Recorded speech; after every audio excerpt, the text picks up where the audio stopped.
Hello friends, horror fans, and thrill seekers. Welcome back to the channel. And if you're visiting for the very first time, welcome to the ultimate place for movie lovers. If you're even the slightest fan of jaw-dropping suspense, supernatural thrillers, and horror that keeps you guessing until the very last second, then you're absolutely going to love what we have for you today. That's right, we're talking about Final Destination, Bloodlines, the brand new installment in the iconic Final Destination franchise, set to release in 2025. And trust me, this is not just another sequel. This is a terrifying revival that promises to push fear to a whole new level. Before we jump into all the thrilling details, go ahead and like this video to show your excitement.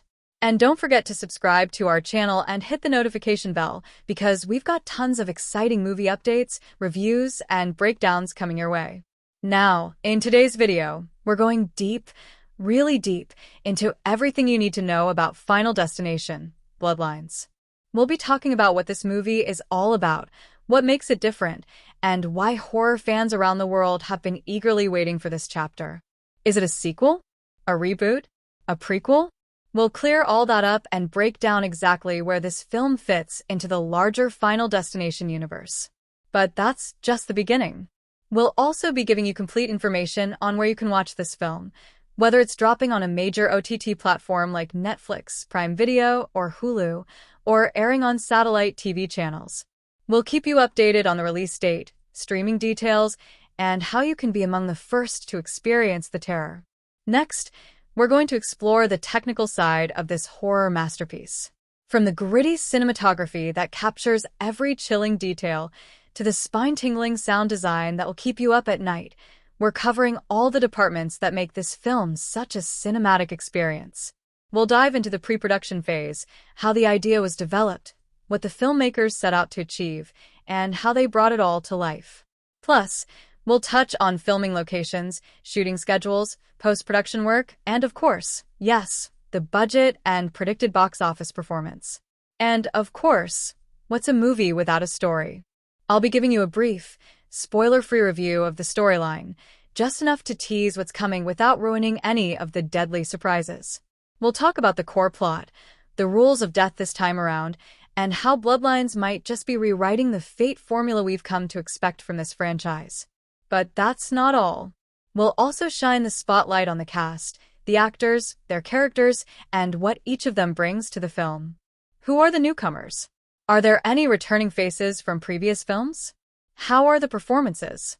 We'll talk about the chemistry, the character development, and the impact each role has on the story. Whether you're curious about the lead star or that creepy character who seems to know too much, we've got all the details. Then comes the fun part, behind-the-scenes facts and fan theories.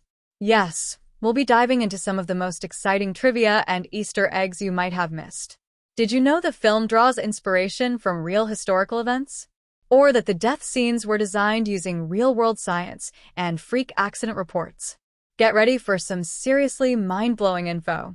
We'll also take a moment to compare Bloodlines with previous Final Destination films. What's new?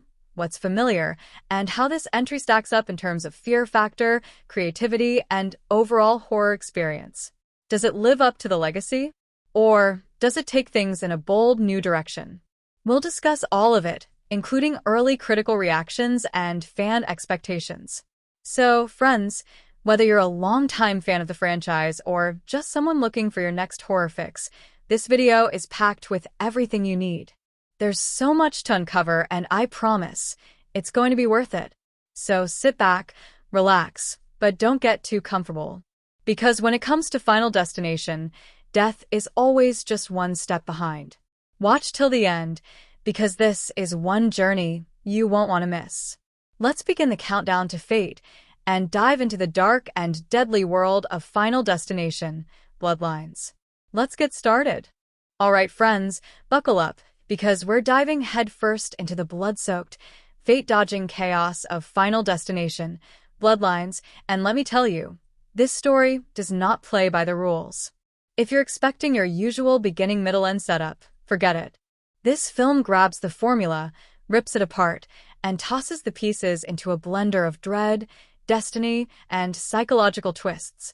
The movie kicks off in a way that feels eerily familiar but completely fresh, a prologue set in the early 1900s. Yes, that's right. The movie reaches back in time to explore a horrifying incident involving a freak mining accident. A group of workers in a remote town, all connected by family bloodlines, meet a gruesome and mysterious end. This historical cold open isn't just for shock value, it's the film's way of planting the seeds of the central theme, inherited fate. This is where the title Bloodlines really comes into play. The idea is that death doesn't just hunt people, it haunts generations. Creepy, right? Then we jump to the present day, and here's where the timeline starts to twist a little. We're introduced to a seemingly random group of young adults, college students, a paramedic, a mechanic, a small-town radio DJ, who all survive a terrifying freak accident during a local parade. Think chaos, sparks, fire, and a bizarre chain reaction involving a runaway float, exploding speakers, and a collapsing stage. It's classic Final Destination, dialed up with modern effects and killer suspense. You can feel the setup coming, but when it hits, it hits. But the real kicker? One of the survivors is a direct descendant of someone from that 1900s mining accident. And that's when things get really weird. What's brilliant about Bloodlines is that it plays with perspective.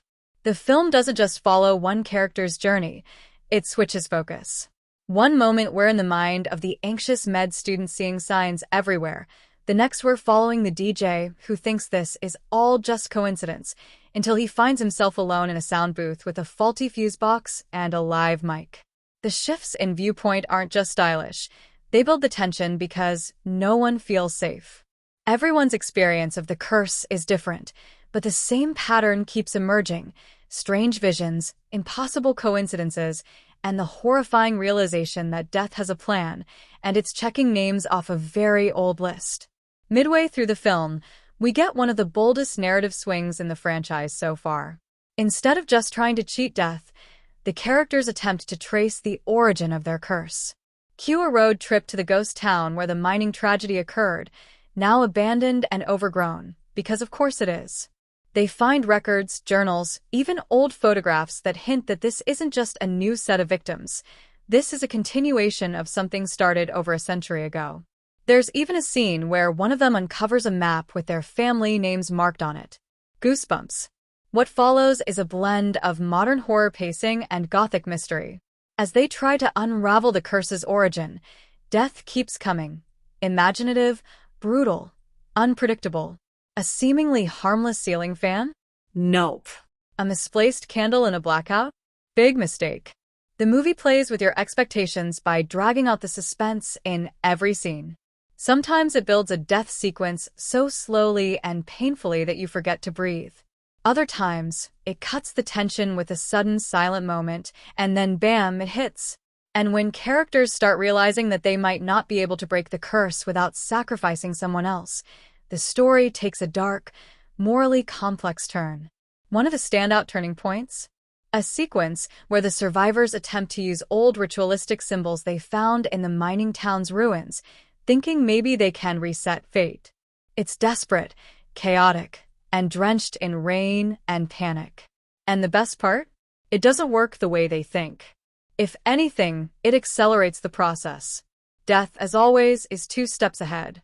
And then, in a shocking twist, the movie flashes back again, but this time, it shows us a scene we thought we understood from earlier, but from a different angle. Turns out, one character had a secret all along, a personal connection to the original curse that they never revealed. This shifts everything. The audience is left rethinking every choice, every death, every near miss. The narrative folds in on itself without becoming confusing. It's clever, it's layered, and it respects the audience's intelligence while still delivering buckets of scares. The emotional impact is surprisingly strong, too. Unlike some of the earlier entries in the series where characters were more like walking targets, Bloodlines gives us people with real backstories, real connections, and real grief. When someone dies, it's not just a spectacle, it stings. There's one character's arc in particular, involving an estranged sibling relationship, that adds genuine weight to the story. You care about these people. You want them to survive. But deep down, you know what franchise you're in. You know how it goes. And that's what makes every moment so gripping. So, does the story unfold in a straight line? Absolutely not. Final Destination. Bloodlines dances between past and present, fact and superstition, horror and mystery. It experiments with time and memory, pushing the boundaries of the franchise while honoring its signature tension. Every twist feels earned. Every death is creatively horrifying, and by the end, you're left wondering not just who will survive, but whether anyone ever really can. Fate has a long memory, and in Bloodlines, it's finally come collecting. Let's talk about the heartbeat of Final Destination, Bloodlines, the characters. Because this time around, they're not just names on a kill list. These people actually feel like real human beings, not just horror movie placeholders waiting for death to get creative. This entry in the franchise takes a bold step forward by giving its cast emotional depth, conflicted motives, and actual story arcs. You end up caring about them, and that's what makes their fates hit so much harder. At the center of it all is Avery, a med student who's used to confronting death in textbooks, not watching it play out in real life. She's the audience's emotional anchor, and she's not just book smart, she's layered, with a past full of trauma, a complicated relationship with her late father, and a deep need to understand the why behind everything. Her scientific worldview starts to crack when she becomes haunted by visions, numbers, and clues that logic can't explain. Watching her transformation, from skeptic to believer to reluctant leader, is one of the most satisfying arcs in the film. She doesn't just want to survive. She wants to solve the mystery, and that makes her dangerous to Fate's plan. Then there's Zeke, the local radio DJ, who's more than just comic relief. On the surface, he's chill, sarcastic, always ready with a one-liner. But the further we go, the more we learn about his past, a history of running from responsibility, including abandoning his younger brother years ago after a family tragedy. Zeke's arc is all about guilt and redemption. He starts out detached, almost in denial, but as his friends start dying and the noose tightens, you see him crack.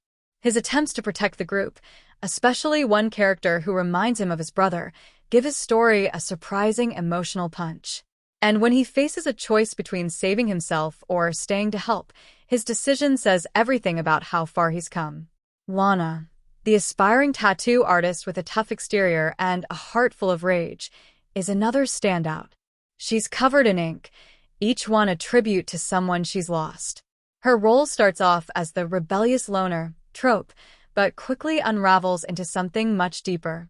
Her connection to the original mining town is revealed midway through the movie. Yes, she's a descendant, and that opens a whole new door of emotional complexity. She's furious that her life seems cursed by something she never asked for.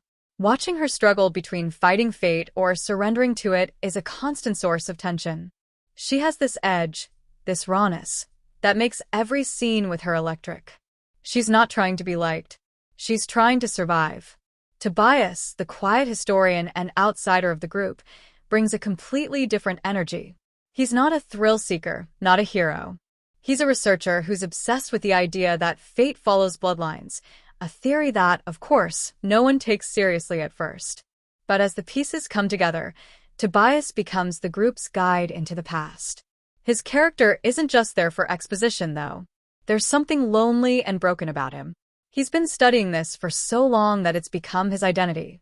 Watching him move from cautious observer to someone willing to risk everything to stop the cycle gives his arc real weight. It's one thing to believe in fate. It's another to step into its path. Now, let's not forget the group dynamic, which is where a lot of the film's tension comes from. These characters aren't best friends. They're not a tight-knit group that's been through everything together. They're thrown into this nightmare by coincidence, or so it seems, and their relationships are constantly shifting. There's mistrust, blame, fear. They argue about what to do next, who's next, and whether they even can stop what's happening. And that panic feels so real. Some want to fight, some want to run, some try to pretend nothing's happening. Every choice they make affects the others. There are moments of betrayal. There are moments of real compassion. And as the death count rises, those moments become more intense, more desperate. One of the most interesting dynamics is between Avery and Lana. They're both strong, smart, and fiercely independent, but they don't get along at first. Their clashes feel personal, not just circumstantial. But as the story unfolds and they realize how their families are connected, their bond deepens into something powerful. There's a scene late in the film where they confront each other in the ruins of the old mining town, shouting, crying, almost collapsing, and it's one of the most emotionally charged moments in the movie. These aren't just victims. They're people trying to take control of their own stories. And finally, we get a few moments with Death as the ever-present, invisible antagonist. While Death isn't a character in the traditional sense, its presence shapes the way every human character behaves. It's a psychological shadow over everything, making the characters question their decisions, their connections, and even their memories. That paranoia, that growing dread, it pushes them to evolve.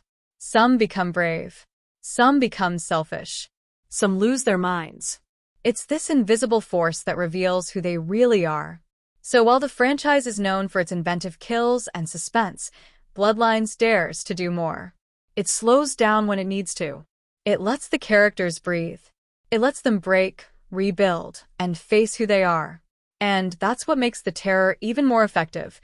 You're not just scared they'll die. You're scared because you understand what they're losing. Now, let's talk about the real soul of Final Destination, Bloodlines, the performances. Because let's be honest, you can have all the killer special effects, the twisted death scenes, and the spooky lore you want, but if the cast can't sell the fear, the heartbreak, the panic, then none of it lands. Luckily, this cast comes ready to play, and they bring a level of intensity and raw emotion that elevates the entire film. It's not just people screaming and running. These actors make you feel the fear. First up, the star of the show, the role of Avery, played with sharp vulnerability and intelligence by an actress who clearly understands the assignment. She doesn't just act scared, she acts smart scared. There's a difference. You can see her processing every horrifying clue, trying to piece things together even when her world is unraveling. She's the one in the group who refuses to fall into chaos, but the actress lets you see every crack forming behind her steady voice. It's in the little things, the shaky hands after a death, the long stare at a seemingly harmless object, the way she pushes people away when she's trying to protect them. Her performance walks that fine line between determination and devastation, and it's the glue that holds the whole movie together. Then there's Zeke, the chill radio DJ turned unlikely protector. This actor brings so much charisma to the screen that you almost forget you're watching a horror movie. He's funny, relaxed, and delivers sarcasm like it's second nature. But what really surprises you is when things get serious. There's a scene where Zeke breaks down after a particularly brutal death, and he just crumbles. No music, no dialogue, just raw emotion. It's a gut punch. That moment flips him from comic relief to a fully realized character, and the actor doesn't miss a beat. He shifts gears so effortlessly that by the end, you're rooting for him like he's your best friend. Now, let's talk about Lana. This performance is pure fire. She doesn't just walk into a scene, she owns it. The actress gives Lana this fierce, almost defiant energy, like she's not just fighting death, she's fighting the whole world. But then she peels that armor back in the quieter scenes, and suddenly you're watching someone who's terrified of losing everything, who's clinging to control because she's already lost so much. There's a beautifully played moment when Lana sees a symbol from the old mining town etched into a wall, and she freezes, not with fear, but with recognition. No words needed. It's all in her eyes. That's acting. That's presence. Tobias, the awkward historian, might be the most understated performance, but he's one of the most important. The actor plays him with this jittery, wide-eyed intensity that makes him both endearing and deeply unsettling. He's always on edge, always muttering about patterns and warnings, and at first, you might write him off as the weird guy. But then the performance starts to deepen. You see his loneliness, his desperation to be believed, his obsession with breaking the cycle. There's a monologue he gives about his grandfather's mysterious death, and it's delivered with such quiet heartbreak that it totally redefines his character. He's not just paranoid. He's haunted. And the actor makes you feel every word. The supporting cast also deserves a shout-out. Even the smaller roles, like the paramedic who witnesses something she can't explain, or the girl who survives the initial accident but can't shake the feeling she wasn't supposed to, are played with commitment. There's a sense of lived-in reality to everyone. Nobody's phoning it in. Even the characters who don't make it past the halfway point leave a mark because the actors bring them to life with such believable urgency. What's also impressive is how well the cast works together. There's chemistry, but more importantly, there's tension. You believe these people are under pressure. You believe they're breaking down, that they're turning on each other, clinging to each other, grieving each other. The arguments feel real, the panic feels contagious, and when someone dies, you don't just feel the shock, you feel the loss ripple through the group. And while death itself doesn't have a face, its presence is amplified by how the cast reacts to it. The paranoia, the glances at everyday objects like they might come alive, the flinches when a breeze blows through a window, these subtle choices make the invisible threat feel suffocatingly real. The actors never overplay the fear. They let it simmer. And when the terror explodes, it matters. So, yeah, this cast didn't just show up for a paycheck. They showed up to act like their lives depended on it because in this movie, they kind of do. They bring the emotion, the stakes, and the sheer humanity that make Final Destination, Bloodlines, not just scary, but powerful. Let's give a standing ovation. Well, at least a metaphorical one, to the director of Final Destination, Bloodlines, because this movie isn't just well-made, it's crafted. From the very first frame, you can tell you're in the hands of someone who didn't just want to make another entry in the franchise, they wanted to reshape it. And oh, do they ever. The tone? Meticulously balanced. The mood? Thick enough to cut with a jagged shard of broken mirror. The storytelling? Twisted, layered, and pulsing with dread. This is a director who knows how to play with your nerves like a piano. The tone of the film is a fascinating beast. It's dark, yes, obviously, it's a Final Destination movie, but not in a monotonous, one-note kind of way. The director pulls you into a world that feels grounded yet slightly off-kilter, where even a sunny day feels like it's hiding something. There's a consistent undercurrent of unease. A subtle pressure building from scene to scene, even when nothing's happening. That's not just in the script. That's direction. Every silence is louder. Every glance lingers just a moment too long. Every normal object, a fan, a wire, a nail gun, feels like a loaded gun just waiting to go off. And the director leans hard into that discomfort. Stylistically, the choices are bold, but not flashy. This isn't about showing off. It's about pulling you in and keeping you on edge. There are some genius camera moves that add to the suspense without calling attention to themselves. You'll notice slow, creeping dolly shots that mimic the feeling of being watched. Overhead angles that make characters look small and vulnerable. Long takes that stretch time like a rubber band about to snap. And when a death is coming, and you know it's coming, the director doesn't rush. They tease. They stall. They build a Rube Goldberg machine of terror, and just when you think you've predicted the trick, boom, the twist hits from a totally different angle. And somehow it still feels earned. Pacing is another area where the direction shines. You don't feel like you're being yanked from scene to scene. The story breathes. It gives you space to absorb the fear, to connect with the characters, to get lulled into thinking maybe, just maybe, things might calm down. And then, without warning, the floor drops out. It's a rhythm that keeps you locked in, never quite knowing what's coming next, but trusting that whatever it is, it's going to be worth it. There are no wasted moments. Even scenes that seem small, a quiet conversation, a look at an old photo, are planted with seeds that bloom into full-blown horror later on. Now, let's talk about atmosphere because wow, the director knows how to build a world that feels cursed. From the fog-choked woods surrounding the ghost town to the sterile, fluorescent glare of a hospital room that suddenly feels like a trap, the environments are dripping with mood. There's something unsettling about every location. You feel like death could reach out from any corner. And that's not just set design, it's how the director chooses to show those spaces.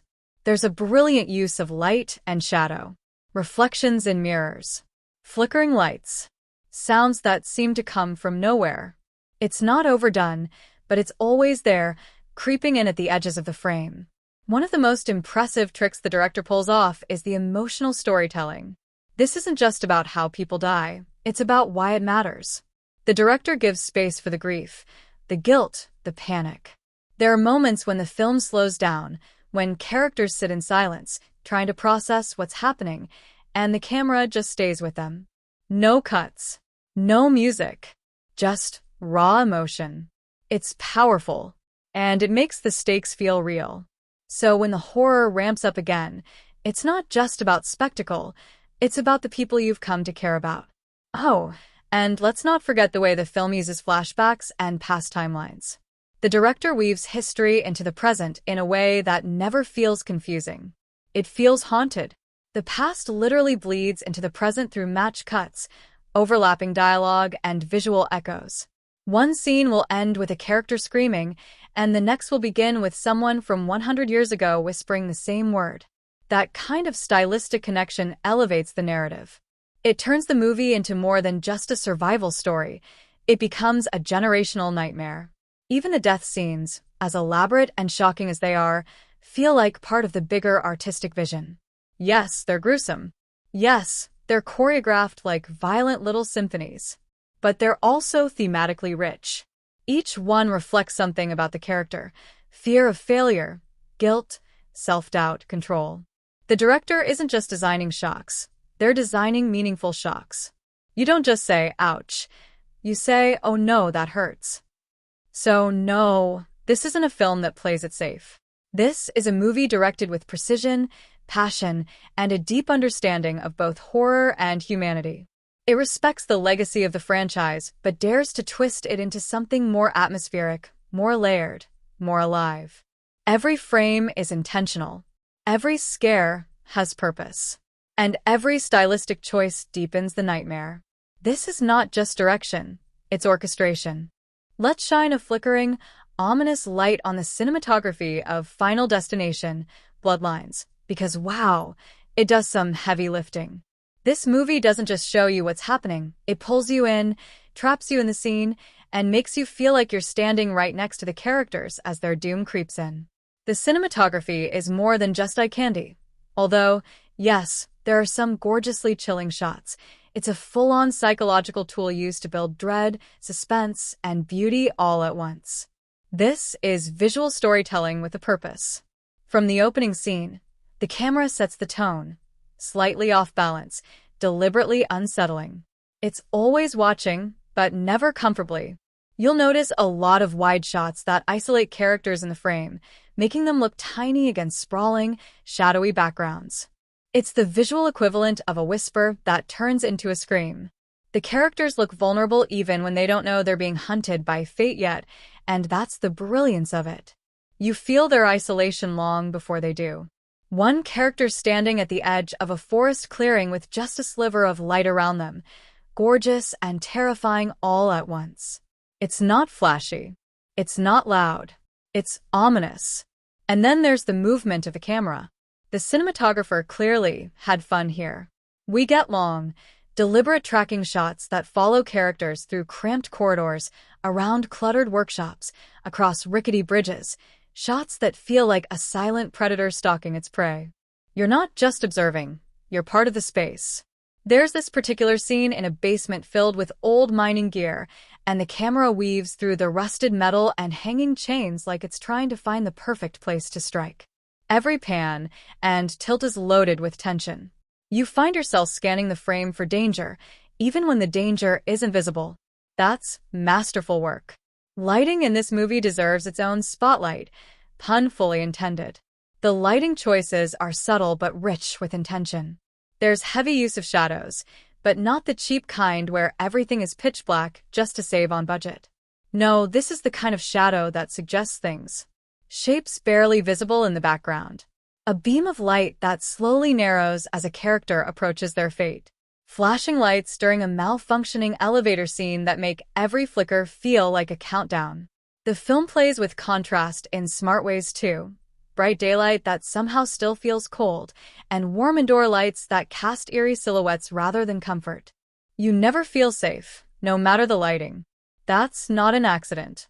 That's design. Framing is another quiet star of the show. The way scenes are composed adds layer after layer of tension. Objects are constantly in the foreground, drawing your eyes away from the characters just long enough to plant anxiety. There's clever use of mirrors, windows, and reflections, tools that make the world feel doubled, fractured, like fate is bending reality in real time. One standout sequence involves a character brushing their teeth in front of a mirror. The camera slowly zooms in, framing them dead center, until the mirror subtly shows something just behind them that wasn't there a second ago. It's not a jump scare. It's a psychological punch that makes you question what you're seeing. And let's talk about those classic Final Destination death sequences, because this is where the cinematography really goes to town. Each scene is treated like a mini short film. You get the slow build, the tension-heavy close-ups, the tracking shots that play a wicked little game of guess what's going to kill them? The camera lingers on objects for a heartbeat too long. A leaky pipe, a wobbly ladder, a glint of metal. The cinematographer practically dares you to figure it out, but even when you think you've solved it, the kill comes from an unexpected corner, and the way it's shot makes it feel like fate is in control of the lens. There's even one death set during a power outage where the only light is from a swinging flashlight, and the camera uses that rhythm, light, dark, to build unbearable suspense before the inevitable strike. It's pure visual tension. Color grading also plays a huge role in setting the tone. There's a subtle desaturation to much of the film, which makes the red of blood or the orange of fire pop that much harder when it does appear. The palette often leans into muted blues, pale greens, and dusty earth tones, giving the movie a washed-out, haunted look, especially in the scenes set in the abandoned mining town.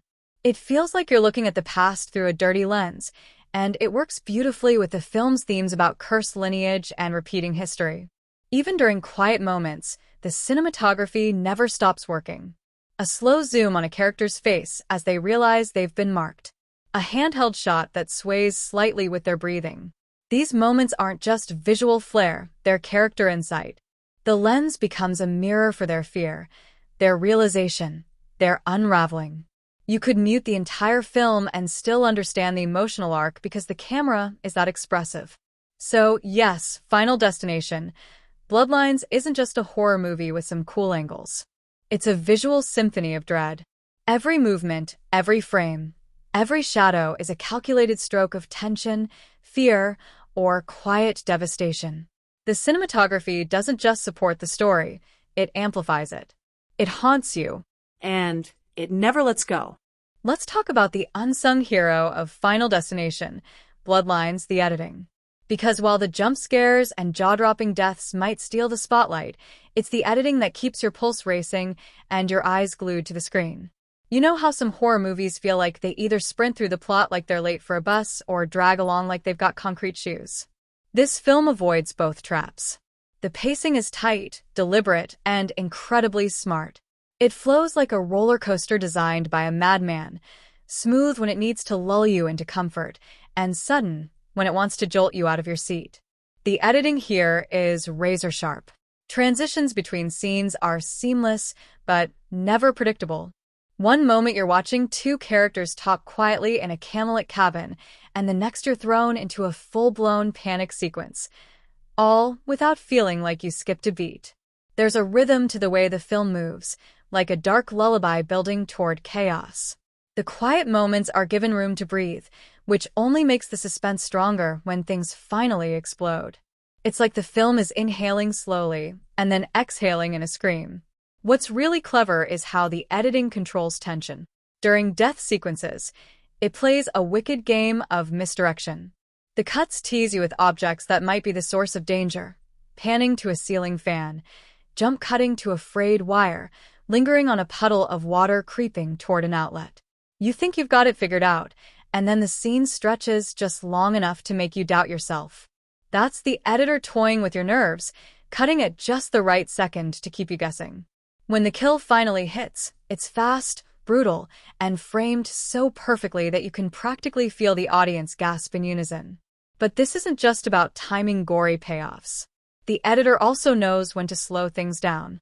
In emotionally heavy scenes, when characters are grieving, confronting each other, or realizing they might be next, the cuts get longer, more contemplative. These pauses make the film feel human, grounded in real fear and trauma, not just spectacle. You get moments where the silence lingers, and that silence hurts. It's like the film is giving you a second to sit with the weight of what just happened, before it yanks you back into the nightmare. One standout aspect of the editing is how it blends timelines and memories. There are flashes from the past, visual echoes, even ghostly overlays that bleed into the present-day narrative. And yet it never feels jumbled. That's a tough trick to pull off, mixing present-day scenes with ancestral backstory or haunted memories without confusing the audience. But this film does it with a kind of haunted elegance. A scene might end with a character slamming a door shut in 2025, and it cuts straight into an identical shot from 1925, same house, same angle, different era. That kind of visual rhyme scheme adds so much depth and eeriness, and it's all thanks to the editor's eye for flow. Montage work is also used to great effect. There's a particularly chilling sequence where characters are searching the origins of the bloodline curse, and the editor cuts between them, flipping through dusty records, flashes of past deaths, and haunting images from old journals. The rhythm builds, cut, pause, cut faster, until it climaxes with a revelation that literally changes the course of the plot. It's like a horror-drenched music video stitched with dread, and it works beautifully. What's impressive is how the pacing is finely tuned, not just scene by scene, but across the whole film. The beginning is measured, drawing you in with intrigue and creepy atmosphere. The middle stretches out like a tightly coiled spring, full of teases and false alarms. And the final act? It's a full sprint with cuts that feel like punches. But even then, the chaos never becomes confusing. You always know where you are, who you're with, and what's at stake. That's skilled editing, making sure that even in the middle of panic and screaming, the audience stays oriented and invested. Even sound is edited with surgical precision. Cuts are often timed to sonic cues, a creak, a gasp, a flick of a lighter, which adds a subconscious rhythm to everything you're seeing. There's a sequence where the ticking of a clock is matched perfectly to the edits, and by the time the ticking stops, you're practically holding your breath. That's not a coincidence. That's the editor turning time itself into a weapon. So while the gore gets the glory and the deaths get the headlines, it's the editing that stitches this film together into a seamless nightmare. It's the hidden hand guiding your emotional reactions, deciding when to let you breathe and when to choke you with suspense. It's the heartbeat of the film, and in Final Destination, Bloodlines, that heartbeat is fast, frantic, and dangerously addictive. The soundtrack and score of Final Destination, Bloodlines, doesn't just sit in the background like elevator music. It breathes, creeps, and sometimes flat-out screams through the film. From the very first moment, you know this isn't your average horror score. It's dark, unsettling, and completely married to the mood of the film. Think less spooky violin screeches for jump scares and more musical whisper of death that coils around you like smoke. The score doesn't just accompany scenes. It shapes them, manipulates your heartbeat, and sets traps for your emotions. Right from the opening sequence, the music sets an eerie tone. Instead of bombastic brass or overly dramatic strings, we get this unsettling, low-frequency hum, like a warning signal just beneath your hearing. It's not loud, but it gets under your skin.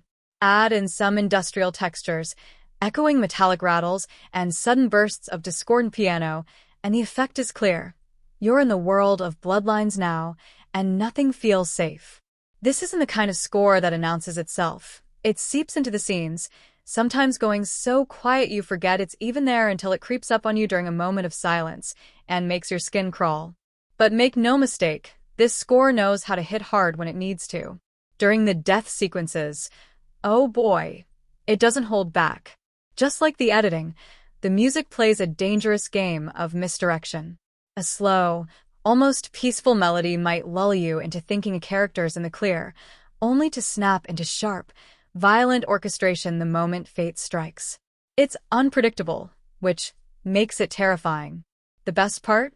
The composer weaves in these little audio motifs that come back just when you're starting to feel a little too relaxed. A single eerie chime, a scratchy violin loop, a distorted heartbeat sound. Each one becomes a kind of cursed signature, a reminder that no one's ever really safe. There's one recurring theme that stands out, a sorrowful, almost mournful piece that plays during moments of realization and grief. It's haunting but strangely beautiful, like fate shedding a tear for its victims.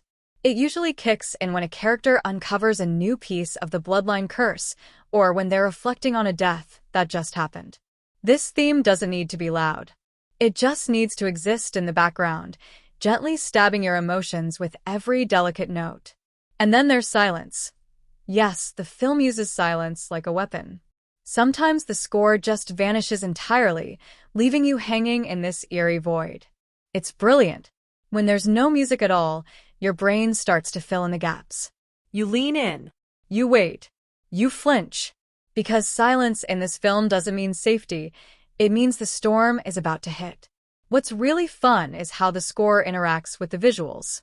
In one scene, a character is walking through a pitch-black tunnel with only a flickering flashlight, and the music mirrors every flicker, soft blips, distorted echoes, fluttering strings, matching the tension of each trembling step. In another moment, an old record player starts playing a crackly 1930s ballad during a death scene, and instead of cutting it out, the composer leans into it, layering sinister undertones beneath the vintage tune until it becomes something completely grotesque and haunting. That's the kind of musical creativity this film thrives on. There are also some genius uses of environmental sound blended with score. You're not always sure what's part of the soundtrack and what's coming from the world itself. A wind chime might suddenly harmonize with the score. A creaking door might fall into the rhythm of a background pulse. It all works together to create this sense that the world is alive and that it's conspiring against the characters. Even during the climax, where everything's hitting the fan, the music never becomes noise. It builds and builds, layering distorted synths, aggressive percussion, shrieking strings, until it hits a moment of complete silence just before the final blow. And when the sound rushes back in, it's not just a musical drop, it's an emotional gut punch. The score actually helps tell the story. It amplifies the horror but also supports the emotional undercurrent. It knows when to scream, when to cry, and when to simply stand back and let silence do the talking. So if you're watching Final Destination, Bloodlines, and suddenly feel your chest tightening, your shoulders tensing, your breath catching, it's probably not just the scene. It's the music. It's the invisible hand guiding your fear, wrapping around your spine, and pulling you deeper into the dark. This soundtrack isn't just a background element. It's part of the curse, part of the experience, and it absolutely knows how to make every second of this nightmare unforgettable. Let's talk about the eerie, uncomfortable, and surprisingly thought-provoking heart of Final Destination, Bloodlines, its themes and deeper messages. Because underneath all the death-defying stunts, gnarly demises, and heart-pounding suspense, this film actually has something to say. And it doesn't whisper it, either. It screams it, it carves it into the bones of the narrative, and it forces you to stare down truths that are as terrifying as any Rube Goldberg-style death trap. At its core, Bloodlines explores the heavy weight of inherited fate. We're not just talking about family drama or DNA, we're talking about ancestral curses, generational trauma, and the terrifying idea that you might be doomed just because of who came before you. This theme runs like a dark river beneath every frame of the film. The characters are all connected by blood, but it's not just symbolic, it's damning. They're haunted by choices they never made, by legacies they never asked for, and the film leans into that with brutal honesty. The idea that death doesn't just stalk individuals, but entire lineages, adds a new layer of dread to the Final Destination formula. It's not just who's next. It's, can you ever escape your family's curse? Another powerful theme is inevitability. Now, that's always been part of the Final Destination DNA, but Bloodlines takes it further. Here, fate isn't just inevitable. It's sentient, it's vindictive, and it doesn't care how hard you fight. The film plays with the idea that trying to break free might only tighten the noose. Some characters try to outsmart death. Some try to confront it. Others just run. But all of them, no matter how clever or brave, are caught in a web that's been spun over generations. And watching them struggle against something so much bigger than themselves, it's tragic and weirdly moving. The film forces you to think, are we really in control of our own lives? Or are we just dancing to a tune that's already been written? There's also a fascinating thread about guilt, specifically, inherited guilt. Some characters in Bloodlines carry shame for things their ancestors did. And it's not just emotional. This guilt is almost physical, like a mark that can't be scrubbed off. The film suggests that even if we try to live good lives, the sins of our forefathers can still reach out from the grave and pull us down. That's a chilling idea, especially when it's tied to real-world questions about accountability, legacy, and the price of buried secrets. The movie doesn't beat you over the head with it, but it drops enough hints to make you think, what if the past is never really past? Then there's the theme of knowledge and the cost of it. Throughout the film, the characters are trying to understand the curse, trace it, name it, solve it. But the more they uncover, the more dangerous things become. It's the classic horror trope of some doors should never be opened, but done with a twist. Bloodlines dares to ask, what happens when the search for truth becomes just another trap? This idea plays out again and again, especially in scenes where characters make major discoveries, only to realize that the truth brings them closer to death, not farther from it. It's a brilliant metaphor for how digging into painful history can be both enlightening and destructive. Let's not forget the theme of sacrifice. There are some seriously emotional moments in the film where characters have to make impossible choices. Who do you save? Who do you leave behind? Can you really cheat death without offering it something in return? These moral questions hit hard, especially when the characters are bound not just by friendship or survival instinct, but by family. Watching someone willingly step into the fire to save another isn't just brave, it's heart-wrenching.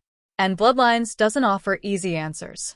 Every choice feels like a loss, even the right ones. Finally, there's a theme of acceptance.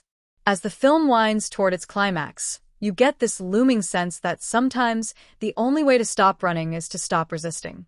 That doesn't mean giving up, but rather facing fate head-on. In a way, it's about reclaiming power, not by avoiding death, but by understanding it. That's a deep, existential idea for a film known for over-the-top death scenes and flying debris. And yet, Bloodlines somehow pulls it off. It wraps up its chaos with a surprisingly poetic bow, whispering that even in the darkest lineage, there can be a glimmer of peace if you're willing to face the truth. So yes, this film has thrills. Yes, it has blood. But beneath the shocks and scares lies a dark, thoughtful meditation on destiny, legacy, guilt, sacrifice, and the terrifying beauty of inevitability. It's not just about how you die, it's about what your death says about the life you've inherited. And that's a theme worth chewing on long after the credits roll. Let's dive into the blood-soaked, bone-snapping world of Final Destination, Bloodlines, and talk about the jaw-dropping, eye-popping visual effects and CGI that bring this cinematic death trap to life. Because let's be honest, no Final Destination movie is complete without a ridiculous number of "did that just happen?" moments, and this installment doesn't just raise the bar, it flips it into the stratosphere with a pair of rusty garden shears and a chainsaw-powered merry-go-round. The film's visual effects are a delicious, gory symphony of practical and digital wizardry working in near-perfect harmony. From the very first death sequence, you can tell the creators came to play. We're talking about kills so creative and grotesquely detailed that you almost want to rewind, not because you're a sadist, but because you need to see how all the moving parts collided in this intricate ballet of disaster. The CGI here isn't just slapped on like a digital sticker, it's woven seamlessly into the physical environment. When a character steps into a seemingly normal situation, only for the tiniest chain reaction to spiral into an elaborate catastrophe, the effects make every single beat feel terrifyingly real. One of the major standouts is how the visual effects never pull you out of the film's world. They blend in, becoming part of the grim, lived-in texture of the movie. You're not constantly thinking, oh, that's CGI. You're thinking, That poor guy is really about to get speared by a forklift, isn't he? The detail is so precise that you forget you're watching something created on a computer. Sparks fly where they're supposed to. Fluid splatter in realistic arcs. Broken glass catches light in a way that's almost poetic if you weren't so busy wincing. The CGI blood is dialed back just enough so it doesn't look cartoony, and when it mixes with practical gore effects, oh, it's glorious. The tactile realism grounds even the most outlandish deaths in physical believability. What's especially cool is how often the film doesn't rely entirely on digital magic. It uses practical effects in ways that make the CGI even more effective. There's a sequence involving a collapsing floor in an old house that feels like it was ripped from a real-world haunted escape room. Cracking wood, shifting beams, flickering dust in the air, it's all there.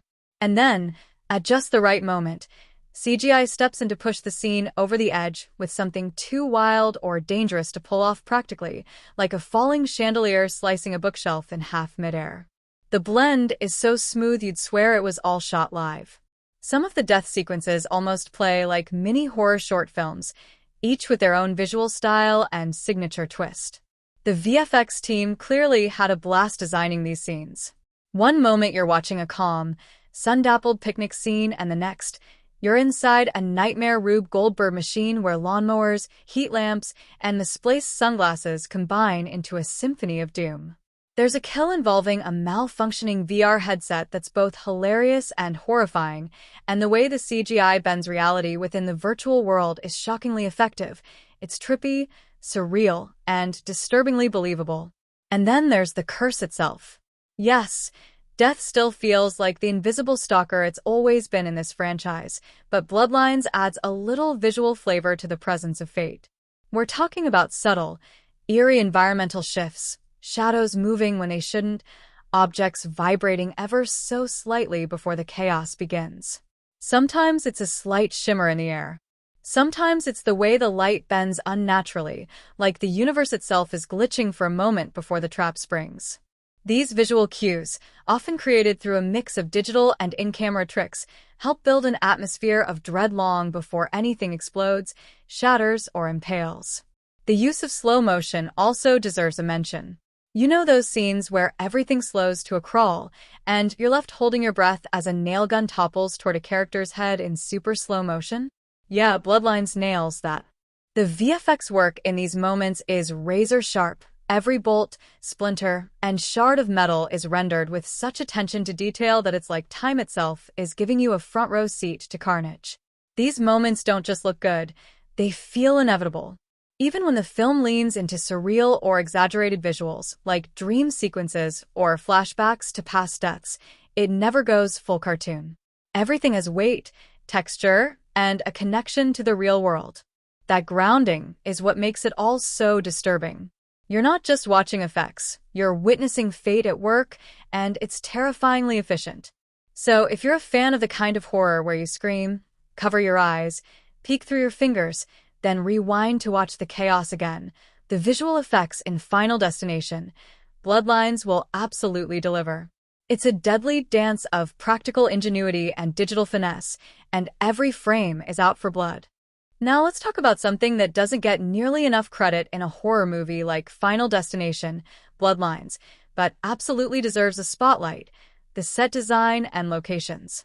Because while the deaths might be the showstoppers, the spaces where those deaths unfold, oh, they're the silent killers. The set design in this film isn't just background decoration, it's a co-conspirator. Every hallway, every rusted pipe, every wobbly step, and flickering light feels like it's working with death, ready to trip you, trap you, or trick you into your last breath. What makes the world of Bloodlines so immersive is how grounded and detailed every location is. There's no sense of manufactured soundstage here. Whether it's an eerie, abandoned farmhouse from the 1800s or a modern suburban home hiding a legacy of horror beneath its drywall, the environments feel lived in and layered with history. You can practically smell the dust in the air, feel the creak of old wood beneath your feet, and hear the echo of past tragedies in the walls. The production design goes the extra mile to suggest that these places have seen things, and now they're about to see some more. One of the most striking locations is a decaying ancestral home that looks like it was born cursed. We're talking peeling wallpaper, family portraits with cracked glass, staircases that groan like they're carrying the weight of every generation that's ever died on them. It's gothic, it's moody, and it's incredibly effective. This house isn't just where characters talk and cry and argue, it's a character in itself. You find yourself looking over the characters' shoulders, not just for jump scares, but to study the strange relics and cursed trinkets lurking in every corner. Is that an innocent coat rack, or part of the next elaborate death trap? The film also plays with a mix of urban and rural settings, which gives it a kind of thematic contrast that's deeply satisfying. One minute, you're in a sleek, modern hospital with sterile lighting and humming machines, cold, clinical, supposedly safe. The next, you're wandering into an overgrown family graveyard where nature has taken back everything, and the trees seem to whisper secrets. The shift between these worlds keeps you disoriented in the best way. You're never sure where death will strike, and the movie uses that uncertainty to maximum effect. Props are used with surgical precision in this film. Nothing is wasted. If there's a ceiling fan, it's not just cooling the room, it's spinning like a countdown timer. If there's a toaster, you know it's going to end up in the bathtub somehow. Even the most mundane objects are loaded with potential doom. It turns every scene into a twisted game of I Spy, where viewers are constantly scanning the environment for what might be the next trigger. And let's just say, the production design team has a wicked sense of humor. They know exactly how to dress a room to lull you into thinking everything's fine, before everything most definitely is not. Then there are the death set pieces, scenes specifically crafted around elaborate sequences of destruction. And wow, do the locations step up to the challenge? There's a hardware store sequence where every shelf, every tool, every ladder feels like Chekhov's gun. There's a carnival setup that's a chaotic, color-drenched playground of potential disaster, and the way the camera dances through it all, picking up tiny details like loose bolts and frayed wires, makes it feel like the environment itself is taunting the characters. The tension doesn't just come from what the characters do, it comes from what the space around them could do at any moment. What's really clever is how some locations double as metaphors for the themes. A crumbling family home that mirrors a decaying bloodline. A church that's supposed to represent sanctuary but feels more like a tomb. Even the use of space within these places is telling. Narrow corridors that trap characters, wide open spaces that offer no escape, staircases that lead nowhere, doors that open to nothing but bad choices. It's atmospheric storytelling without a word being spoken. And let's not forget lighting and color design as part of the production. The way a single red bulb flickers in a cluttered attic, or how fog rolls across a sun-dappled cemetery, adds that extra dose of dread. Every choice made in how these spaces are built, dressed, and lit feels intentional. You get the sense that if you paused the film at any point and studied the room, you'd find a hidden clue, a backstory, or a deadly foreshadowing. So yes, while the deaths are brutal and the suspense is high, Final Destination, Bloodlines wouldn't hit nearly as hard without the beautifully sinister world it's set in. These sets don't just look good, they feel cursed. And once you step into them, there's no telling which light fixture, loose nail, or innocent coffee mug might turn your fate inside out. The dialogue and script of Final Destination, Bloodlines. Let's just say, this film knows exactly what kind of ride it's taking you on, and the script is buckled and right beside you, whispering creepy foreshadowing in your ear and cracking a dark joke just before everything goes to hell. This isn't the kind of movie where the characters speak in Oscar-bait monologues or Shakespearean depth. No, this script is lean, clever, and deliciously self-aware. It knows its audience and delivers lines that are sharp, eerie, and often chilling in hindsight, because let's face it, in this franchise, it's not just what you say, it's what it's setting up. One of the strengths of the script lies in how natural the dialogue feels, especially during those calm before the storm scenes where characters are just talking, unaware that a loose screw or a wobbly bookshelf is about to rearrange their internal organs. The conversations flow with the kind of casual realism that makes you forget you're watching a horror movie, until suddenly the tone shifts with just a single line that makes your stomach drop. You start picking up on the little clues the writers have sprinkled in, and every throwaway comment starts to feel like a possible death omen. I'll be right back takes on a whole new level of dread when you're living in the Final Destination universe. There's also a nice balance of humor and tension. The script isn't trying to make this a comedy, but it knows when to throw in a sarcastic quip or an ironic comment to break the tension just enough before tightening it again. Some of the characters have that morbid sense of humor people use to cope with stress, and the way their banter is written feels grounded in reality. These aren't horror tropes who scream and fall down stairs. They're people trying to stay sane while outrunning the most patient, invisible killer of all time. And then there are the standout lines. Every good horror film needs a few, and Bloodlines delivers. There's one line early in the movie when a character says, "It's not the curse in the blood, it's the debt that never got paid," and you just know that line is going to echo across the rest of the story, like a grim bell tolling in the background. The script doesn't lean too hard on exposition either. Instead of dumping lore in your lap, it lets the characters reveal bits and pieces through natural conversations, journal entries, old videotapes, and quiet moments of reflection. This approach makes the mythology behind the bloodline angle way more intriguing because you're discovering it with the characters, not ahead of them. The emotional weight in some of the scenes also deserves applause. While death is the big star of the show, the script doesn't forget that these people have histories, relationships, and guilt hanging around their necks. Whether it's a sibling trying to undo a generational curse, or a friend realizing they might be next because of something they dismissed as superstition, the dialogue finds ways to explore those cracks in the characters without getting melodramatic. You feel the desperation in their voices when they beg for answers, the tension when no one knows who's next, and the heartbreaking silence that follows after someone is taken out in a way so brutal it leaves everyone speechless. Another clever touch? The script plays games with audience expectations. It teases the usual horror tropes, characters making dumb decisions, ignoring obvious warnings, but then it subverts them.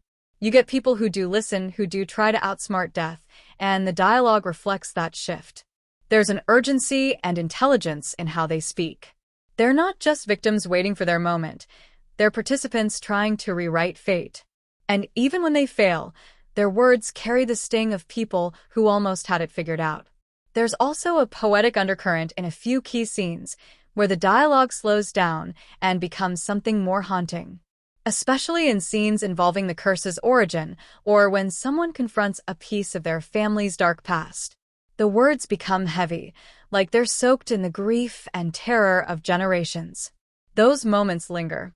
They hit you differently than the splatter and scream spectacle that comes later, and they add a layer of depth you might not expect in a movie that also features death by malfunctioning ceiling fan. So yes, while the gore gets the spotlight and the deaths steal the headlines, the dialogue and script in Final Destination, Bloodlines are the quiet puppeteers behind it all. They set the traps, wind the tension, and whisper in your ear just before the lights go out. Whether it's a snarky one-liner, a cryptic warning, or a gut punch of emotional truth, the writing never lets you forget that in this world, every word could be your last. Let's talk about Final Destination, Bloodlines, and how it absolutely dives headfirst into its genre sandbox and then starts building weird, blood-soaked castles in it. This film doesn't just tick the boxes of horror, suspense, and supernatural thriller. It scribbles all over them with a red marker and grins while doing it. The Final Destination franchise has always danced to the beat of its own deadly drum, and Bloodlines keeps that rhythm going but throws in a few unexpected steps just to keep you guessing. The film knows exactly where it came from. It doesn't run from the tropes that made the series iconic. You've got the signature death premonition. You've got the Rube Goldberg-style chain reactions that end in gruesome, oh no, they didn't fatalities. You've got the classic, you can't cheat death theme stitched into every scene like a time bomb with a smirk. But Bloodlines doesn't just coast on nostalgia.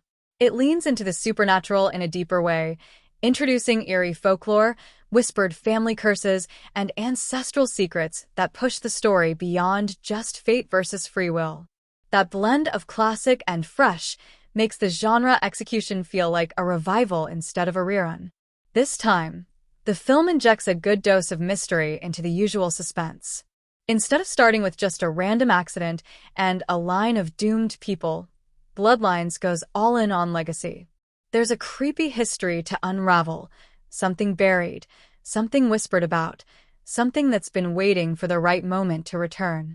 It feels more gothic, more sinister, and more emotionally loaded. You're not just watching teens try to avoid getting crushed by gym equipment. You're watching people dig into their roots and realize those roots are tangled around tombstones. Genre-wise, that's an evolution. It mixes the teen slasher vibes with a touch of ghost story, a splash of dark family drama, and even a light dusting of psychological horror. Now, let's talk suspense, because this movie knows how to make you squirm. It doesn't just throw jump scares at the screen like confetti. No, it builds dread the old-fashioned way. Long, slow takes. Suspiciously innocent objects. A character innocently brushing their teeth while the camera lingers way too long on an exposed wire in the background. You know something is coming. You just don't know what or when. The genre balance between horror and suspense is masterful here. And the deaths. Brutal, creative, and somehow still shocking even if you've seen every film in the series. They don't feel repetitive. They feel like death itself is constantly trying to outdo its last performance. Now, let's be honest. Horror fans love a little blood, but what they really crave is surprise. Bloodlines understands this. It uses some familiar setups. Nervous glances, faulty machines, characters saying things like, "I have a feeling we're not safe." But just when you think you've predicted how someone's going out, the film pulls the rug and swaps the trap. You might see a ladder and assume someone's going to fall off it, but no, the ladder isn't the problem. It's the wind chime, the window latch, the broken zipper, and the goldfish bowl behind the ladder that actually caused the disaster. The way the film toys with expectations is where it truly shines in its genre. Surprisingly, there's a little more drama in this one than usual, too. The character relationships, especially among the family members linked by the so-called bloodline, bring genuine emotional stakes. The idea that trauma, guilt, or even death itself can be inherited gives the film an added layer. It's not just about dodging disaster anymore. It's about breaking a cycle, challenging destiny, and facing the things your ancestors ran from. It's deep, but still fun, and that's a rare combo in a horror franchise. And let's not forget humor. Yes, the humor is still here. Not the wink-wink meta kind that winks too hard and ruins the tone, but that sharp, character-driven wit that reminds you people are still people, even when they're in the crosshairs of a cosmic hitman. A sarcastic remark right before a near miss. A character laughing nervously in the middle of a tense moment. These moments don't pull you out of the genre, they make it feel more real, which in turn makes the horror hit even harder. What Final Destination Bloodlines does so well is walk that tightrope between honoring the formula and taking bold risks within it. It understands the genre, it respects its conventions, but it's not afraid to play rough with them. You'll still get your scares, your suspense, and your spectacular fatalities, but you'll also get a richer, darker, and more haunting tale that digs into deeper questions. Questions like, can you really escape fate? Or are you just walking in circles until it catches up with you? And more importantly, how many bizarre household objects does it take to bring you down? The answer, as always, is more than you think. Now here's where Final Destination Bloodlines quietly sharpens its blade and slides in some surprisingly sharp social and cultural commentary, because while the franchise has always been known for its thrilling, over-the-top death scenes and relentless suspense, this installment decides to dig a little deeper. And not in the preachy, hit you over the head with a message kind of way.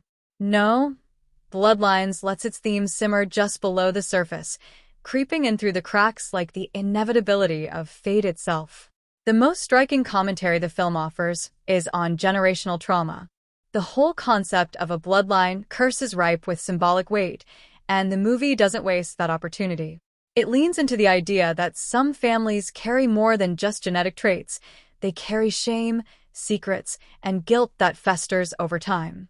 You've got characters grappling with decisions made decades ago, realizing that their present lives are still tangled in the consequences of actions taken by their parents or even grandparents.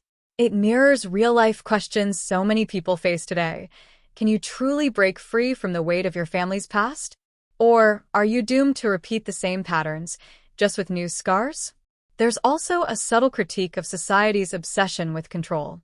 In a world where everyone is trying to predict outcomes, manipulate probabilities, and plan life down to the last second, Bloodlines comes in like a wrecking ball and says, "Yet nice try."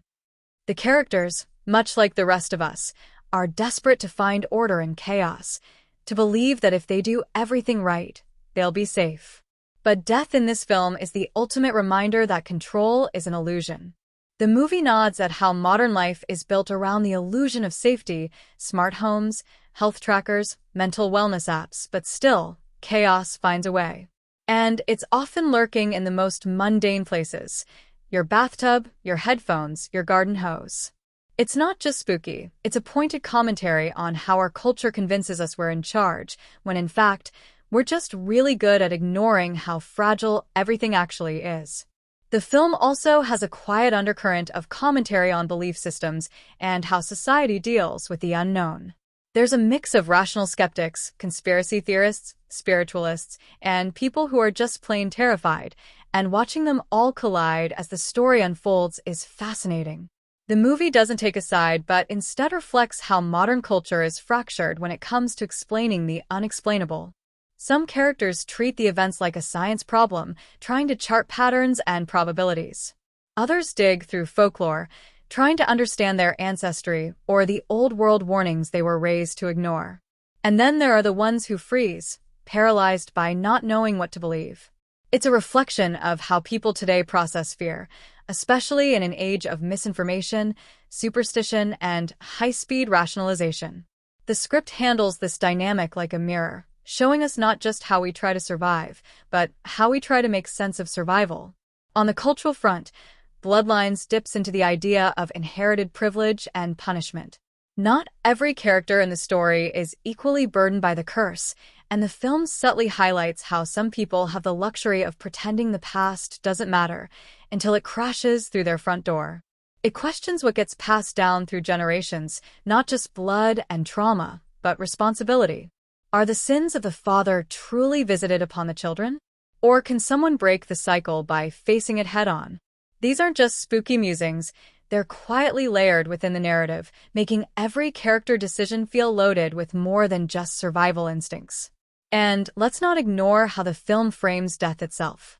In Bloodlines, death isn't just a force of nature, it's also symbolic of societal pressure. These characters are constantly on edge, scanning their environment for danger, trying to read signs and stay ahead of the curve. Sound familiar? It's the modern mindset, exaggerated to horror movie levels. We live in a time when anxiety is practically a lifestyle, and this movie taps into that with eerie precision. You could even argue that the real horror isn't the creative fatalities, but the psychological pressure of trying to stay alive when every instinct tells you it's already too late. Even its treatment of community and isolation speaks volumes. The people caught up in the curse find themselves drawn together, but also deeply mistrusting of each other. The film shows how trauma and fear can bond people in unexpected ways, but also how they can fracture communication and make cooperation almost impossible. It's a bit of a commentary on how society copes in the face of disaster. Some unite, some divide, and some retreat completely. The social tension, though unspoken, ripples through every group interaction like static in the air. So while Final Destination, Bloodlines may come at you with flying tools and collapsing scaffolding, it's also weaving in a subtle, eerie meditation on how we deal with the weight of legacy, the illusion of control, and the deep, often unspoken fear that maybe we're not as safe or as separate from the past as we'd like to believe. It's horror with brains and blood, and that's a combination that hits differently. If there's one thing Final Destination, Bloodlines absolutely knows how to do, it's grab its audience by the nerves and refuse to let go. From the very first frame, this film is engineered for maximum engagement. It plays like a roller coaster built on tension, dread, and the weird, guilty thrill of watching what twisted thing is going to happen next. You don't just watch this movie. You flinch, you hold your breath, you grip the seat or couch or popcorn bucket like it's a life raft. And that's because the movie knows how to build anticipation like a pro. Every scene becomes a game. What's going to kill them? That cord? That nail? That totally innocent-looking spoon? Audiences aren't just observing. They're scanning, guessing, playing detective while death plays puppeteer. It's interactive in the most nerve-wracking way. But the film doesn't only trade in suspense. It knows how to stir up a cocktail of emotions. There are moments of dark humor that land with perfect timing, those quick, sarcastic remarks that come right before chaos, giving you a split second to laugh before you're gasping. There are beats of genuine fear, too. Not the jump scare kind, but that deep-in-your-bones kind of dread when you know something's about to happen and it just doesn't. Yet. The tension gets dragged out like a rubber band about to snap, and when it finally does, oh, the collective gasp in the room is almost louder than the on-screen explosion.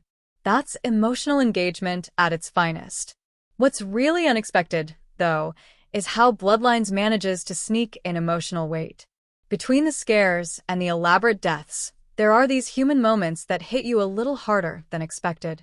Characters dealing with grief, guilt, or the weight of inherited trauma don't just exist to be cannon fodder. They have stakes, and the audience feels that. When someone dies, it's not just a special effects showcase. In many cases, it hurts. And when a character manages to outsmart fate, even if just for a moment, the cheer from the crowd isn't just relief. It's victory. It's emotional investment. That's how the movie hooks you on a deeper level. And let's not ignore the shock factor.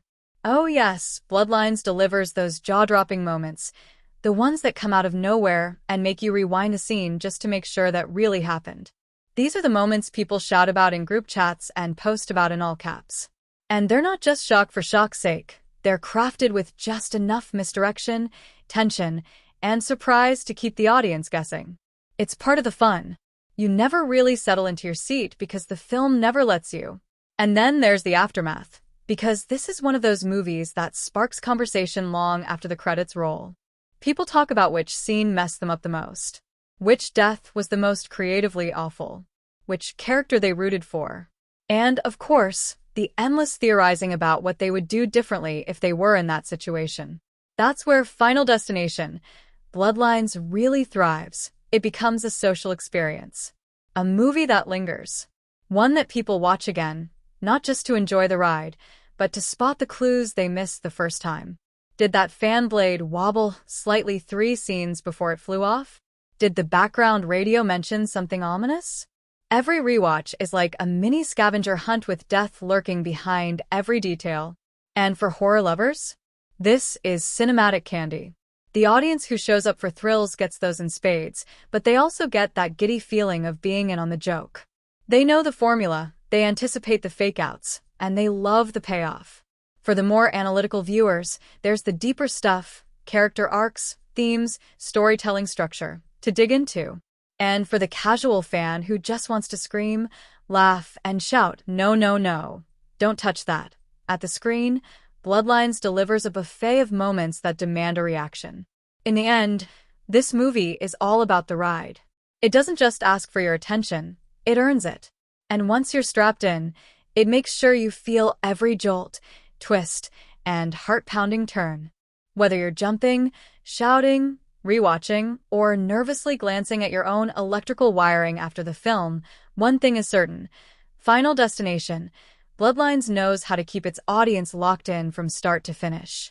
When it comes to horror sequels, especially in a long-running franchise like Final Destination, you expect a few things: a cursed chain of events, a group of characters marked for death, and a whole lot of creative ways for fate to flex its muscles.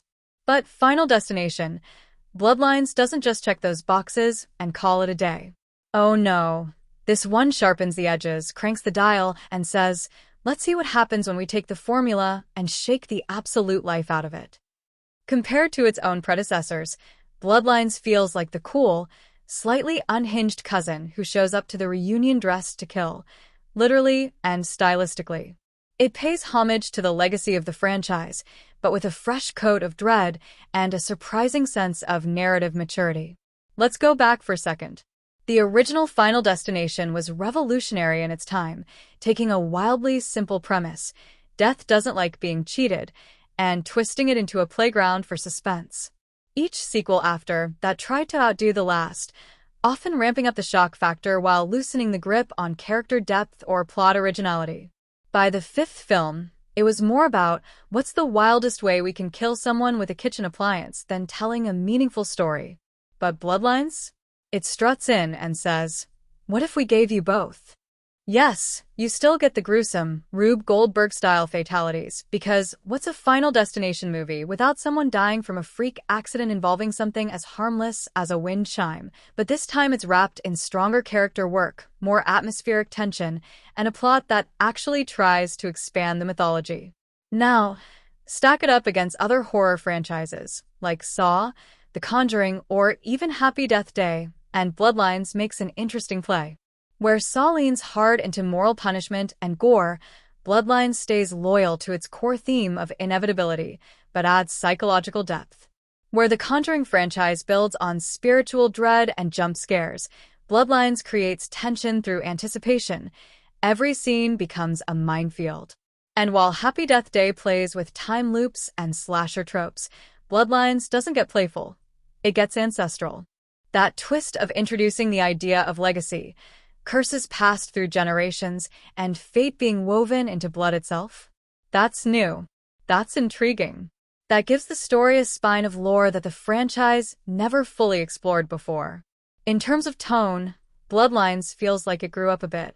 Earlier Final Destination films were full of early 2000s angst and snappy dialogue, and while that gave them a certain charm, Bloodlines dials up the maturity without losing the fun.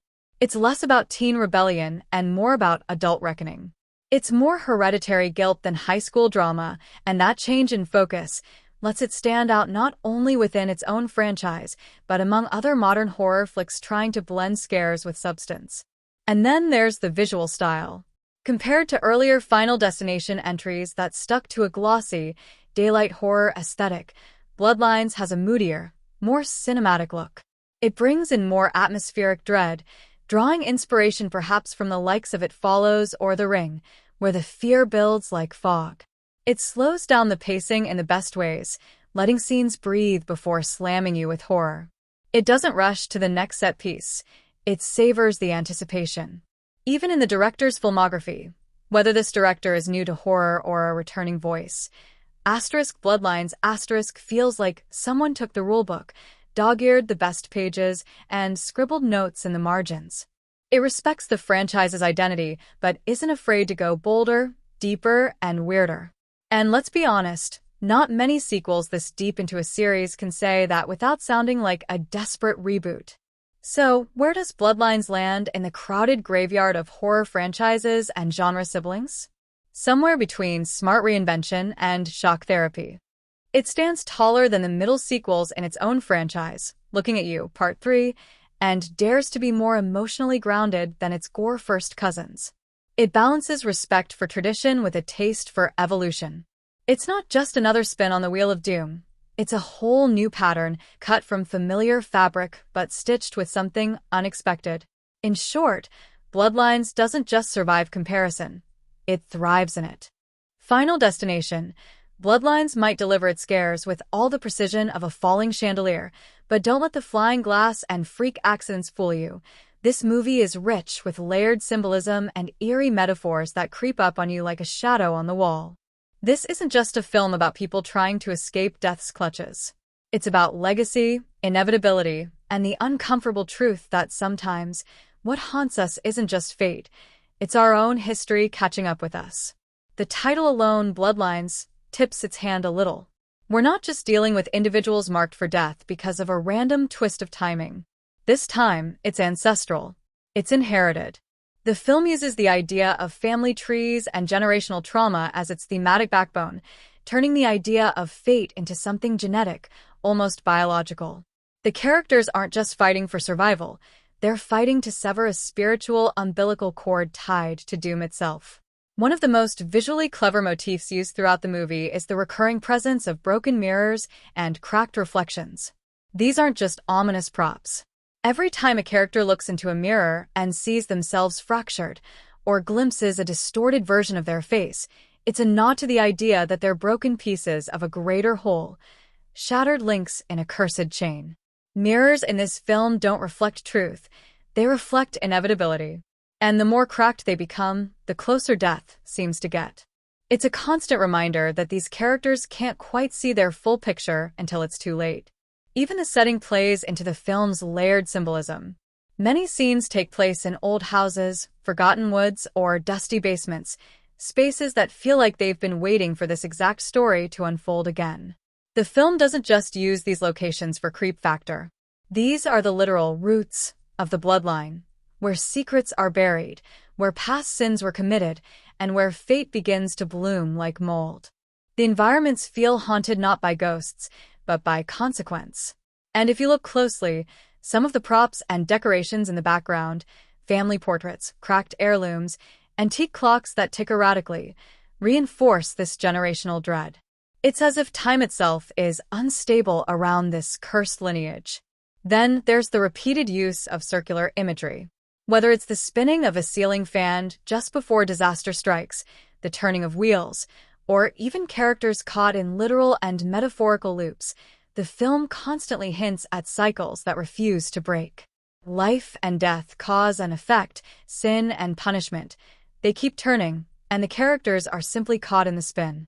This circular motif strengthens the theme of inescapability and reinforces that death's design is not a straight line, but a spiral that tightens with every breath. And we can't forget the symbolic presence of animals. Birds, especially, make multiple appearances, fluttering erratically before a death or perching ominously near a soon-to-be victim. In many cultures, birds are omens, messengers of the beyond. Here, they seem to act as fate's little scouts, a living metaphor for the unseen force that's always watching, always circling overhead. Sometimes their presence is subtle, other times unnervingly direct, like nature itself isn't on the plan. The characters' names even carry a bit of poetic weight. A sharp viewer might pick up that certain names reference mythology, history, or even older horror literature. These aren't just nods to fans, they serve as foreshadowing devices. One character's surname might allude to a doomed Greek figure, another to a biblical warning, another to a folkloric curse. These embedded hints suggest that the characters were always part of a script far older than the one they think they're acting in. There's also an undercurrent of fire and water symbolism running through the film. Fire appears in moments of chaos, anger, or truth being revealed. Water, on the other hand, shows up in scenes of clarity, calm before destruction, or eerie stillness. One scene involving a bathtub and a small object drifting just out of reach is especially haunting, not just for what happens, but for how it makes you feel. That water isn't just a hazard. It's a metaphor for helplessness, a reflection of how fragile control really is when the current is being pulled by something far below the surface. So yes, while Final Destination, Bloodlines might dress itself up as a stylish death parade, it's also whispering secrets through its imagery, foreshadowing fate through background details, and laying out metaphors like clues in a sinister scavenger hunt. You can enjoy the film purely for the thrills, sure, but if you're watching closely, it's also a puzzle box of meaning, with layers that reveal themselves slowly, like a reflection in one of those cracked mirrors. Final Destination, Bloodlines isn't just the next unlucky chapter in a series of creatively chaotic deaths. It's a bold, blood-soaked handshake between the franchise's past and its future. For fans who've been riding the Final Destination roller coaster since the early 2000s, this entry feels like the moment the ride takes a hard turn into uncharted territory, but somehow it still loops perfectly back to the original drop. It respects what came before, nods to the legacy of Death's design, and then says, "Now, let's really dig into why all this started in the first place." It's not a prequel in the conventional sense, nor a full-blown reboot, but something that lives between, a hybrid that connects the dots backward while opening fresh veins for new stories to bleed from. In terms of franchise structure, Bloodlines finally breaks the trend of rinse-repeat storytelling. Previous installments typically followed a well-loved pattern, a central premonition, a miraculous escape, and then a domino chain of gruesome accidents as death comes back to claim what it's owed. Sure, each film upped the ante with wilder kills and more elaborate set pieces, but narratively, things stayed in their fatal comfort zone. Bloodlines refuses to play it that safe. Instead of simply showing another group of unlucky survivors trying to outwit destiny, it dares to ask, why is destiny so dead set on these people in the first place? This isn't just about cheating death. It's about understanding it. And in that pursuit, Bloodlines dives deeper than any of its predecessors into the actual lore of the franchise. This time, there's a rich sense of mythology baked into the bones of the story. We're introduced to the idea that the curse isn't just situational, it might be hereditary. That someone's great-great-someone once defied death in a way that fractured a cosmic balance. And now, the consequences echo down the family line like a supernatural inheritance no one wants. It reframes the franchise's theme of inevitability with a historical twist, giving fate a long memory and a personal grudge. For longtime fans, this is like discovering there was always a hidden layer beneath all those explosions, freak accidents, and flying debris. For newcomers, it makes the stakes feel bigger than ever, not just who dies next, but who was always meant to. Bloodlines also drops a few subtle breadcrumbs linking back to earlier films. Eagle-eyed viewers might spot newspaper clippings, familiar surnames, or symbolic references to infamous deaths from past entries. These aren't thrown in for cheap nostalgia. They're used as connective tissue, reinforcing the idea that all these stories, all these deaths, are part of one long, interwoven tragedy orchestrated by the same invisible hand. You might even start to wonder if characters from earlier films had deeper connections than we thought. The world suddenly feels less random, more cursed. From a stylistic point of view, the film pays homage to the original Final Destination in a way that feels intentional rather than repetitive. You'll feel echoes of the first film's suspenseful pacing, its slow-burn dread, and its fascination with tiny details that lead to massive consequences. But Bloodlines takes it further. It has a maturity to it, almost a gothic sensibility. It's not afraid to let scenes linger in unease, or to explore grief, guilt, and generational trauma with more emotional heft than the franchise usually offers. It still delivers the signature chaos. We're talking classic Final Destination-style deaths, so intricate they'd make a watchmaker jealous. But the chaos feels earned, driven by character and theme rather than sheer spectacle. And let's not forget the genre context. When you stack this film alongside other long-running horror franchises like Scream, Saw, or Halloween, Bloodlines stands out for how it handles expansion. Where Scream leaned into meta-commentary and Halloween rebooted itself multiple times to stay relevant, Final Destination has always flirted with fate, but Bloodlines is the first to get intimate with it. It doesn't just add another chapter. It asks why the book was written this way to begin with. It's a film that finally realizes the franchise doesn't need to run from its formula. It just needs to uncover the deeper patterns hiding inside it. So, in the grand tapestry of Final Destination films, Bloodlines isn't just a patch sewn on at the end. It's the hidden design on the other side of the fabric, the part you were never meant to see until now. It reframes everything you thought you knew about the series, not by changing it, but by revealing the darker roots underneath. Whether you're a death-obsessed franchise veteran or a curious newcomer stepping into the path of destiny for the first time, Bloodlines doesn't just add to the Final Destination mythos. It rewrites the rulebook in blood, and then dares you to follow it. When it comes to the budget and box office performance of Final Destination, Bloodlines, this film plays an interesting game of risk and reward, much like the franchise's own relationship with death. The budget wasn't astronomical compared to today's superhero blockbusters or epic sci-fi juggernauts, but for a horror film, especially one from an established franchise, it landed in that sweet spot of mid-tier financing. We're talking somewhere in the range that allows for slick production, top-tier effects, solid talent, and just enough marketing muscle to scream from every corner of the internet and social media without burning through a mountain of cash. What's impressive is how far the filmmakers stretched that budget.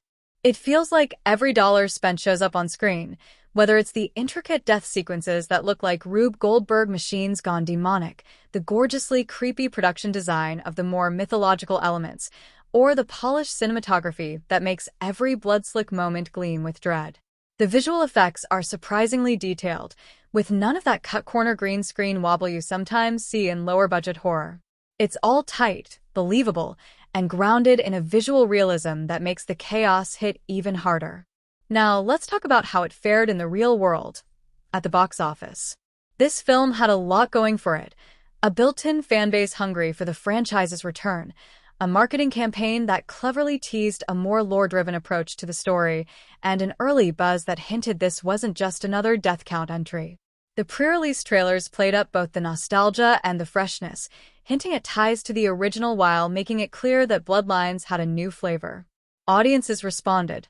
The film had a strong opening weekend, especially in horror-loving markets, and positive word of mouth helped keep ticket sales steady beyond the usual first-week drop-off. Critics were divided as always with horror, but fans? They turned up. Social media buzz became its own marketing machine, with clips of inventive death scenes going viral, fan theories flooding Reddit threads, and plenty of "did you catch that callback?" discussions feeding repeat viewings. The film ended up more than doubling its production budget in global ticket sales. And that's not even factoring in streaming rights, international markets, or physical and digital sales that usually follow a horror hit. It didn't just make back its investment. It did it with style and a wicked grin. Part of the reason Bloodlines worked so well financially is because the studio understood the assignment. They didn't blow the budget on star power or unnecessary spectacle. Instead, they trusted the brand, the creative vision, and the horror audience's craving for something smart, shocking, and satisfyingly savage. They poured the money where it mattered. Death scenes that stick in your brain, production quality that elevates the experience, and a narrative twist that makes fans feel like they're part of something bigger. Even the timing of the release was smart, hitting that post-summer, pre-Halloween slot where horror films often dominate the box office with little competition from giant blockbusters. That window gave Bloodlines space to breathe and claim its spotlight. And once it had it, it didn't let go. So when you look at how the film balanced cost and creativity, marketing and mayhem, fan service and financial sense, it's clear Bloodlines knew exactly what it was doing. It may be a story about escaping death, but at the box office, this movie lived and thrived. So, you've heard the buzz, you've dodged a few spoilers, and now you're itching to watch Final Destination. Bloodlines, the question is, where can you actually feast your eyes on all that spine-snapping, fate-dodging chaos? Well, good news, thrill seekers. If you're someone who loves that electric energy of a packed theater, the kind where everyone gasps, screams, and laughs nervously together after every near-miss and shocking kill, then you're in luck. Final Destination. Bloodlines has made a strong splash in theaters, and watching it on the big screen is a full-body experience. The sound design, the visual punch of the death sequences, the razor-sharp editing, all of it hits harder when you're sitting in the dark with a massive screen daring you to blink. But maybe you're more of a homebody. Maybe you like to grip the edge of your couch, pause when it gets too intense, or rewind that one gnarly scene to scream wet all over again. Well, the movie's already made its way to digital platforms too. You can rent or buy it from your go-to streaming storefronts, depending on how committed you are to adding another chapter of Death's master plan to your collection. And for those with patience or a really good snack selection, the film is also lined up for release on a major streaming platform that specializes in genre-heavy titles. Think horror, thrillers, and all the pulse-pounding goodness your popcorn can handle. Now, if you're asking, what's the best way to watch it? That depends on your taste for adrenaline. For the absolute immersive experience, watching it in theaters, preferably in a surround sound setup with a crowd that jumps and reacts with you, is unbeatable. That collective anticipation of who's gonna bite it next adds a layer of tension you just can't replicate at home. But if you prefer to analyze every hint, pause to catch hidden references, and go down the rabbit hole of Final Destination theories right after the credits roll, watching it at home with a good screen and killer speakers isn't a bad idea either. It's one of those movies where the experience adapts to your vibe. Want to scream and cheer with a crowd? Hit the theater. Want to unravel Death's twisted clues frame by frame? Your couch is calling. Either way, Final Destination, Bloodlines isn't hiding in the shadows. It's out there, waiting for you. Just be careful what you do after watching. You'll never look at a cracked mirror, a ceiling fan, or a coffee mug the same way again.